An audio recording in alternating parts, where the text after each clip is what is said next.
Okay students, so our next topic is to find the electric field intensity on equatorial line of the electric dipole, right? So electric dipole, we all know, is a combination of two equal and opposite charges placed at some distance apart.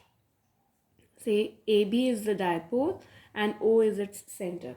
Now we have to find out the field intensity on the equatorial line. Equatorial line means the perpendicular bisector of AB, right? So we'll be placing the point of observation P over here, where the charge of +1 coulomb will be placed as a test charge. Now we have to find out the electric field intensity at P due to A and B. Now we know that it is a central force, so we need to find out the distance between A and P and P and B, right? So this though is very clearly equal to A. The point of observation from the center we know that we have to take it as R. Then if this is A and this is R, then this value will be under root of A square plus R square, and similarly this value will also be under root of A square plus R square. Now suppose that this angle is theta. Now it comes out to be an isosceles triangle, so this will also be theta, right? Now let us proceed towards finding its value.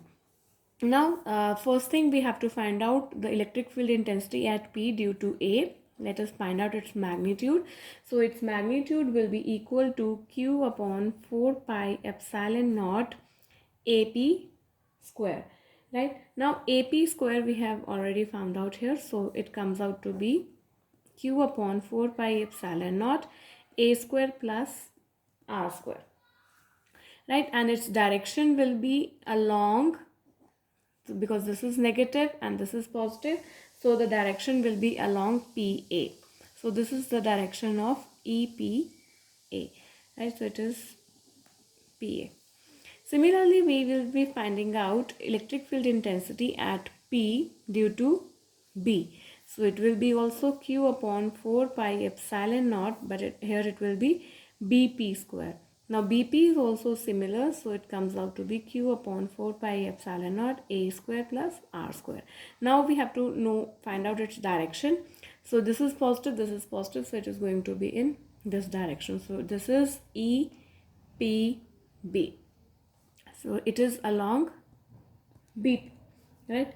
Now if you see the magnitudes of the electric field intensities, both are same, equal to each other, but their directions are different, right? So now let us just work on these directions. What we have got,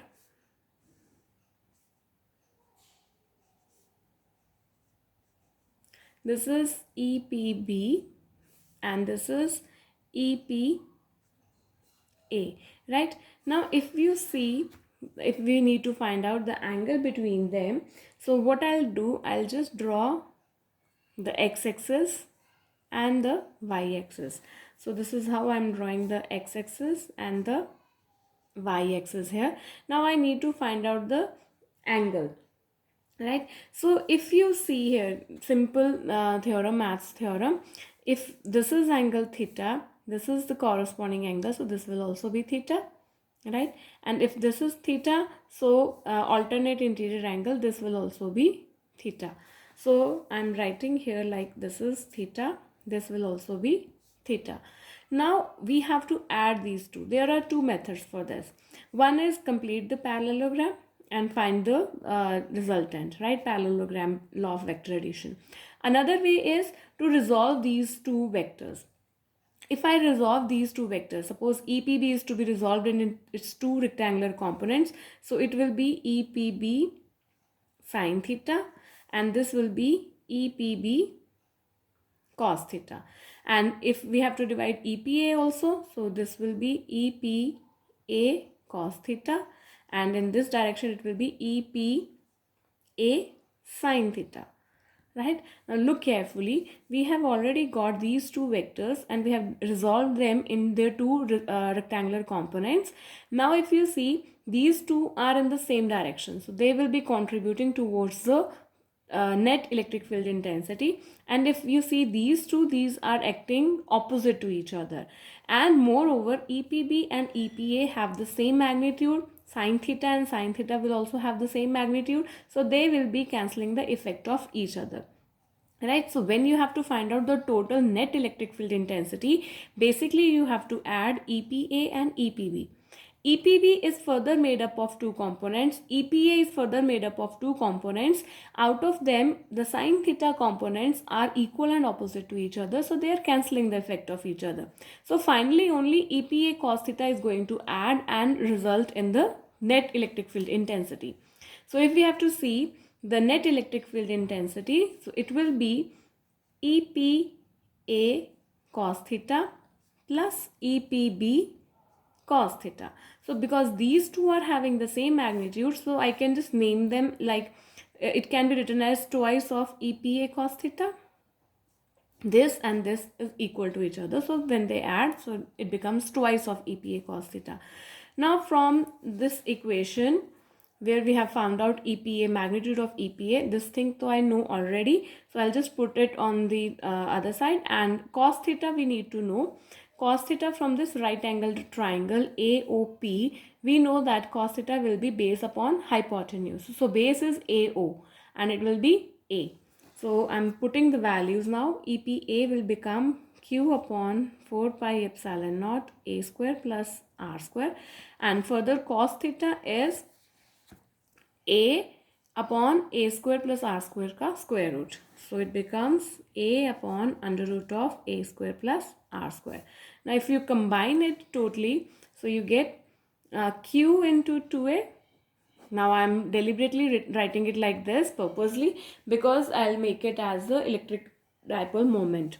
And 4 pi epsilon naught A square plus R square raised to power 3 by 2. Because this is power 1, 1 plus 1 by 2 becomes power 3 by 2. And Q into 2A is P, which is a vector quantity. So 4 pi epsilon naught A square plus R square is to power 3 by 2. Here again, as in the previous topic, I am going to find out the electric field intensity due to a short dipole. Short dipole means R is much greater than A. So in this case, A can be neglected as in comparison to the value of R. So E comes out to be P upon 4 pi epsilon naught R raised to power 3, right? Now if you compare the previous result, that is the electric field intensity along the axial line, it was equal to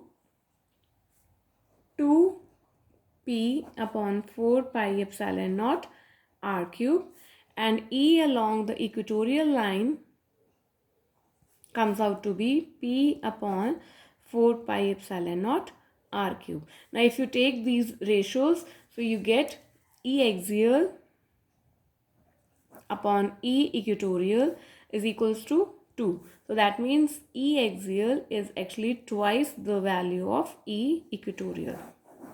This is as per the magnitude, right? So this is all about it. We need to know the direction also because electric field intensity is a vector quantity. So here we know that the electric field intensity finally is coming out in this direction, right? So it is finally coming out from plus Q to minus Q, right? So this is the direction of final electric field intensity. But if we have to find out the value of direction of electric dipole moment, we know that by definition it is from minus Q to plus Q. So that means the direction of P is in this direction. So clearly P and E are moving in the opposite direction. So if I have to convert the E equatorial relation, which was P upon 4 pi epsilon naught R cube, if I have to write it in the vector form, so it will be minus P, where the negative sign denotes that the direction of electric field intensity is opposite to the direction of electric dipole moment of that dipole. I hope here it is all clear. Thank you.